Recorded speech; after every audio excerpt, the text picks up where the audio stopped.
nosso preceptor. Vou fazer uma breve apresentação do Carlos Grécia. Então, estamos um pouquinho... ainda não temos tanta prática em estar nas redes sociais, então os professores ainda ficam um pouco... eu, pelo menos, né, me sinto um pouco desajustada, mas a gente se ajusta. Bom, brincadeiras à parte, eu sou uma pessoa que gosta de brincar, mas às vezes no momento errado. Bom, vamos lá. Professor Carlos Eduardo Grécia Ramos possui graduação em Filosofia pela Universidade Federal de Rondônia, em 2013. Atualmente ele é professor da Filosofia da Secretaria de Estado de Educação de Rondônia, que é a SEDUC, também desde 2013, né?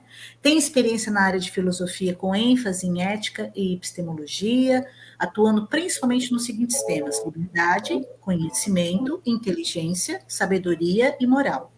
Então, vou dar a palavra agora ao professor Carlos, né?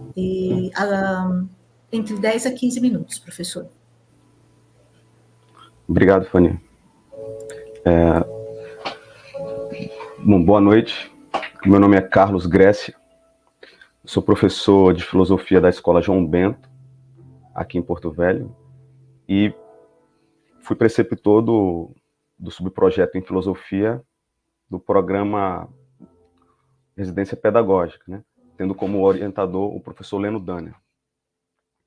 E atrás de mim se encontra um cenário de fundo que eu utilizei durante as minhas aulas remotas. Inclusive tem uma bateria atrás de mim, né? Um instrumento musical que, a propósito, chamava muita atenção dos alunos, né? Nesse período de ensino remoto. Mas, enfim, antes de continuar, eu queria também agradecer a todos os integrantes desse programa, toda a equipe do Residência Pedagógica, e parabenizar a todos nós, né, por essa luta, pela importância desse programa na formação dos acadêmicos de licenciatura. E eu sei dessa importância, a importância de programas como esse e o PIBID. Eu sei dessa importância não apenas na teoria, mas na prática, porque eu também fui bolsista, né? Na minha época de graduação, fui bolsista do PIBID,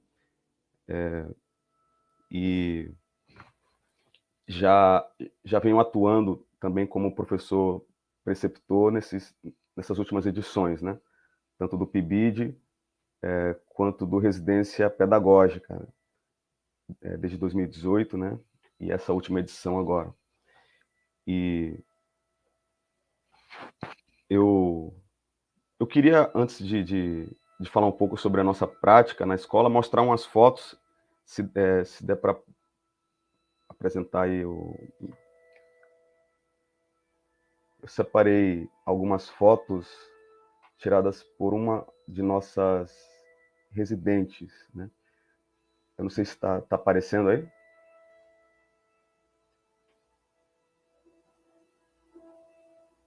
Então, essa é a nossa escola, João Bento da Costa. É uma escola grande, né? E essas fotos foram tiradas no período de retorno, no mês de dezembro do ano passado, quando as aulas retornaram para o presencial. Então, essa é uma das nossas residentes que tirou essas fotografias. Esse registro foi feito num dos últimos dias de aula, né? E lá a gente estava fazendo um revezamento, né? A equipe conta com 10 residentes, e para não aglomerar muito, a gente fazia um revezamento. A nossa experiência na escola, ao longo do desenvolvimento do programa, foi marcada por esse desafio das aulas remotas, né? E trabalhar com educação já é um desafio, já é uma profissão extremamente desafiadora, né? Principalmente se tratando de ensino fundamental, ensino médio. No caso, a nossa escola é de ensino médio, mas ainda assim, nosso público-alvo, são adolescentes, e isso demanda um jogo de cintura, uma linguagem que seja acessível, né? E tentar captar a atenção e despertar o interesse desses alunos, né? Então, nas aulas remotas, isso se multiplicou, se potencializou as dificuldades, né? O desafio. E para a gente poder realizar nosso trabalho, a gente usou as plataformas do Google, né? A escola adotou o Google Classroom, e o Google Meet, né, como plataformas oficiais para a gente fazer esse ensino remoto. Eu me aventurei também em outras plataformas, né, como o Cisco, e a gente também usou muito o aplicativo WhatsApp para se comunicar, né? Eu, os residentes e os alunos, a gente criava grupos de estudo e os residentes apoiaram muito, né, nesse processo também. O início da realização das nossas atividades na escola, e a primeira etapa geralmente é uma etapa de ambientação e observação, né? Mas já é uma etapa que os residentes participam muito, pelo menos nas aulas de filosofia, porque eles podem fazer intervenções na aula, né, com questionamentos, né, como no caso dessa foto aqui, tem um dos nossos residentes, que é o Pedro, inclusive ele estava nesse momento fazendo um comentário, né, ele já tinha feito um questionamento no chat, ele lançou uma pergunta, enquanto eu dava aula, ele lançou uma pergunta, e aí eu lia o chat, né, passei a palavra, ele já fazia comentários, intervenções, e isso foi frequente ao longo dessa primeira etapa de ambientação, até porque a ambientação, geralmente o estudante ele vai se ambientar com a escola, o ambiente físico, né, os alunos, e a gente estava aqui no Google Meet, né, todo mundo no celular ou no notebook, mas ainda assim já foi uma experiência interessante essa primeira etapa, onde eles puderam fazer essas intervenções, né. Posteriormente, na segunda etapa da regência, a gente dividiu os residentes em duplas para dar mais dinamismo nas aulas, né? Porque imagina, o aluno está assistindo a aula pelo celular, né? Pelo celular ele costuma acessar redes sociais, jogos, e aí competir com esse universo atrativo, né? Exige da gente um dinamismo maior nas aulas, e a presença virtual dos residentes proporcionou isso, um dinamismo maior, porque nem sempre os estudantes, os alunos participam das aulas, né? O que em filosofia é importantíssimo, né? A filosofia pode ser vista também como um grande diálogo, uma grande discussão entre os filósofos, entre os pensadores, e é interessante quando nas aulas os estudantes participam.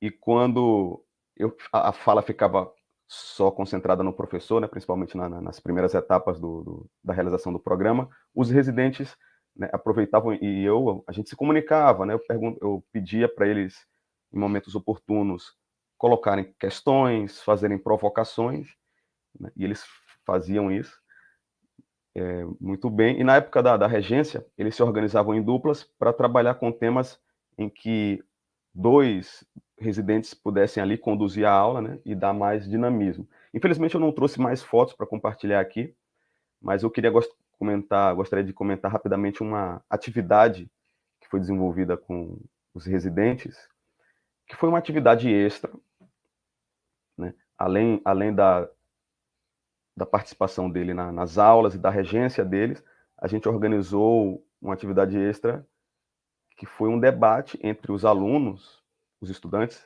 da escola, mas aí o tema dos debates tinha a ver com as aulas, né, com os conteúdos abordados nas aulas dos residentes. Então, quando eles começaram a fazer a etapa da regência, as aulas, né, eles trabalhavam em duplas com temas que geralmente apresentavam uma contraposição, né? Na filosofia tem muitas correntes filosóficas, correntes de pensamento, que entram num embate teórico, e a gente propôs isso, e foi, né, foi um sucesso, pelo menos na minha opinião. Eu trouxe também umas fotos dessas atividades extras, que foram os debates, né? Os alunos interessados se inscreviam, eles faziam a inscrição, eu pedi que os residentes, né, participassem, tivessem um contato maior com esses estudantes através do WhatsApp, para prepará-los, ajudá-los nessa preparação do debate, porque eu, nesse debate, né, eu ficava só observando, mas né, colaborando na organização e observando, e os residentes trabalharam os conteúdos e auxiliaram os estudantes. E após o debate, que era basicamente ali protagonizado pelos estudantes, os residentes faziam apontamentos, né, comentários conclusivos alguns comentários críticos, né? E eu não tinha nem condições de comentar, porque para mim era uma atividade extra, os alunos não tinham obrigação de participar, né? Eu convidei ao longo das aulas a participação desses alunos, então alguns se inscreveram, foi uma minoria, e foram 2 debates que a gente conseguiu fazer.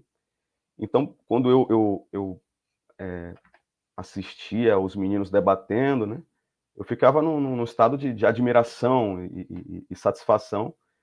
Então, os residentes eles foram mais ativos nesse processo de tecer críticas e fazer comentários, apontamentos onde podia melhorar, né? Inclusive, depois eu conversei com alguns deles, falei, pô, acho que ficou um pouco pesado na tua crítica, a gente tem que estimular esses meninos, e faz parte, né? Quando a gente começa a ter essa experiência na docência, a gente passa por um longo processo de adaptação. Então, apesar de todo esse desafio que foi o ensino remoto, eu acho que a gente conseguiu realizar bem, né? Passar por essa situação, contornar essa situação, e apesar da distância física, a gente teve um contato maior, claro, virtualmente, né? Mas a gente mantinha contato, trocava mensagens, e a gente conseguiu, na minha opinião, contribuir na escola, né? Apesar de o foco do programa talvez ser os residentes, os acadêmicos, né? O programa ele deve complementar, ele deve contribuir com esse processo de formação do, do discente, do acadêmico de licenciatura, né? Então, novamente, eu gostaria de agradecer a oportunidade de compartilhar um pouco da nossa experiência, parabenizar todo mundo aí, e, novamente, dar uma boa noite, e vou ficar agora aqui apreciando as demais apresentações. Obrigado. Bom, professor Carlos, só temos a agradecer o seu relato, ajuda a gente a imaginar, isso é muito bom, como é que foi, né? A gente sabe dos desafios com a pandemia, e só podemos agradecer a sua participação e a colaboração aqui com toda a equipe da residência. Então, agora a gente, no momento, eu estou aguardando aqui algumas perguntas, né? Isso. Então, tem mais uma pergunta e a gente vai finalizar por conta do tempo. E aí nós temos ainda a fala da coordenadora geral, que é a professora Edneia. Então, a última pergunta para esse momento seria: qual foi a estratégia que se utilizou para manter a presença desses alunos nas aulas, mesmo com todas essas dificuldades de internet e tecnologia? Então, novamente, agora eu abro a fala para professor Carlos, se puder se pronunciar. Boa pergunta. Como eu tinha dito antes, já é desafiador em situações, né, normais, digamos assim. E o aluno assistindo uma aula pela internet, pelo celular, aliás, desculpa, né, pelo celular, a gente já consegue imaginar como que vai estar mais ou menos à disposição dele para ficar ali, né, 50 minutos, e aula após aula. Então, assim, como eu comentei também anteriormente, a necessidade de ter um dinamismo é maior. Eu creio que a maioria dos professores, se não todos, utilizavam slides, né? Então, eu nesse período de pandemia, comecei a elaborar de forma mais detalhada e minuciosa esses slides, né? A transição entre um e outro slide, mas não apenas isso. Eu começava um slide, por exemplo, com conteúdo, e as coisas iam aparecendo, iam surgindo a cada... como se as frases fossem surgindo a cada fala minha, né? Então, no início, eu acho que os residentes puderam também perceber mais ou menos como eu preparava, né? Tinha que preparar com antecedência esses slides para dar esse dinamismo, para não ficar uma coisa, sabe, e trazer imagens. Eu deixava uma música ambiente de fundo, perguntava dos alunos se estava atrapalhando, né? Colocava música clássica. E a gente ficava tentando, né, fazer coisas diferentes, porque eles estão acostumados a assistir videoaulas, né, sempre com uma coisa bem produzida, né, por profissionais, pessoas que trabalham com isso, e E a gente meio, né, iniciando, sem experiência, foi assim, a gente passou por um processo de adaptação, mas e até hoje eu não sei dizer, né, como que foi esse aproveitamento. Assim.